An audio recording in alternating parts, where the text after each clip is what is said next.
नमस्कार, दर्श न्यूज में आप सभी दर्शकों का स्वागत है। मैं प्रीति दयाल आपके साथ। लोक जनशक्ति पार्टी के संस्थापक पद्म भूषण श्रद्धेय रामविलास पासवान जी की 78वीं जयंती शुक्रवार को मनाई गई थी। वहीं इस अवसर पर BITO यानी कि बिहार इंटरनेशनल ट्रेड ऑर्गेनाइजेशन की ओर से एक कार्यक्रम आयोजित किया गया। इस कार्यक्रम में केंद्रीय मंत्री चिराग पासवान शामिल हुए। साथ ही उन्होंने इस दौरान कार्यक्रम में मौजूद लोगों को संबोधित भी किया।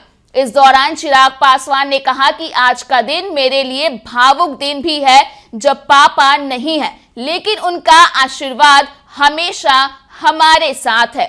बिहार की अस्मिता को नई पहचान दिलाने के लिए लगभग 10 देशों से आए प्रवासी भारतीयों का मैं हृदय से आभार प्रकट करता हूं, जिन्होंने इस कार्यक्रम को भव्य बनाया।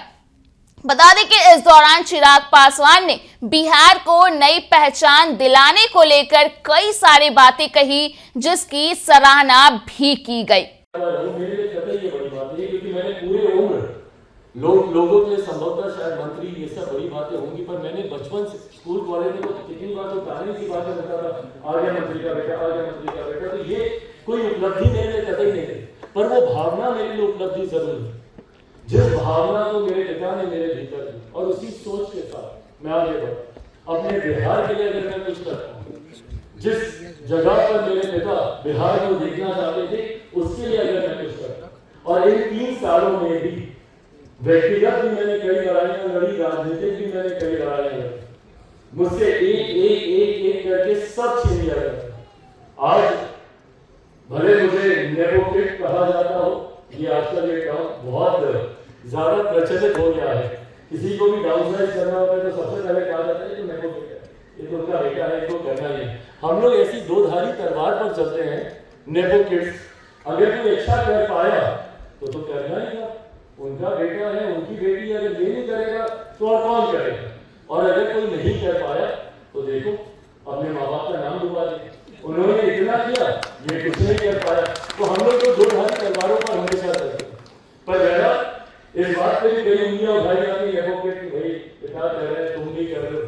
पर मैं उस पीढ़ी से आता हूँ, मैं उस जमाने से आता हूँ। ऐसा नहीं कि मैं बहुत पुराने जमाने को, पर फिर भी 4 दशक अपने जीवन के मैं बिता चुका हूँ। मैं ऐसे जमाने से आता हूँ जहाँ पर माता पिता की नक्शे कदमों पर चलना अच्छा माना जाता था। सिखाया जाता था कि अपने पिता जैसा हो, सिखाया जाता था कि अपनी माँ जैसा हो। मुझे नहीं पता कि ये धीरे धीरे आते आते कब ये सारी चीजें आपके विरोध में ही इस्तेमाल की जाने लगेंगी। बट हाँ, इस बात को मैं जरूर कहूंगा कि पिछले 3 सालों में अपने पिता से यही सीखा है कि भले परिस्थितियां कितनी भी मुश्किल क्यों ना हो, आप अपना लक्ष्य बना के चले। और इन 3 सालों में यही किया है। मुझसे मेरी पार्टी छीन ली है, जो मुझे नेपोटिक कहा जाता है, मेरी पार्टी मुझसे छीन ली है। जो मेरे नेता, मेरे पिता आदरणीय रामविलास पासवान जी ने अपने खून पसीने से बनाए, वो मेरी अपनी ही पार्टी से मुझे निकाल के बाहर फेंक दिया। मेरी पार्टी का नाम, मेरी पार्टी का सिंबल, जिस घर में मैं 34 सालों से रहता था, मेरे पिता की और कोई याद ही नहीं आज भी। और खासतौर पर ऐसे बोलते लोग बोलते हैं कि समय के साथ चीजें आसान हो जाती, पर नहीं होती। आज भी ऐसे दिन मुझे मेरे परिवार को बहुत अजीब देते हैं। पिता की हर वो याद एक झटके में दिमाग में पहुंच जाती है।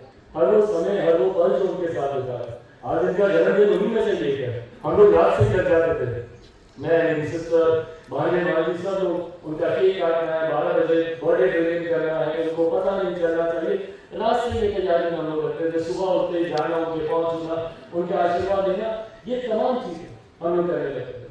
पर आज के दिन बिना उनके इस दिन जो लोग आज से भाई मैं आस्था रखता हूँ, स्वाभाविक है, मेरी आस्था का विषय है, पर सोचिए उससे पर्यटन को कितना बढ़ावा मिले।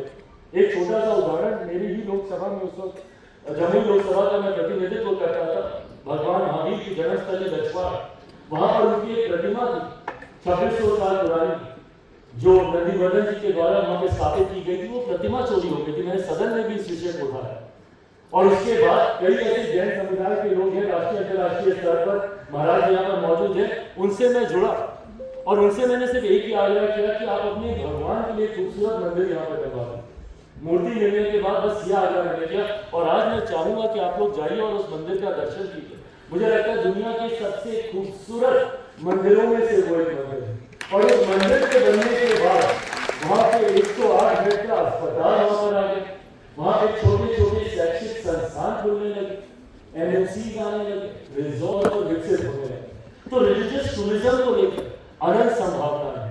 कैसे हम लोग अपने राज्य में राजस्व को बढ़ाएं। आज मैं मेरे प्रधानमंत्री जी का धन्यवाद करूंगा। बिहारी पहुंच के माध्यम से मैंने फूड प्रोसेसिंग का हमेशा जिक्र किया। आज प्रधानमंत्री जी ने भी मुझे केंद्र सरकार में उसी विभाग की जिम्मेदारी दी।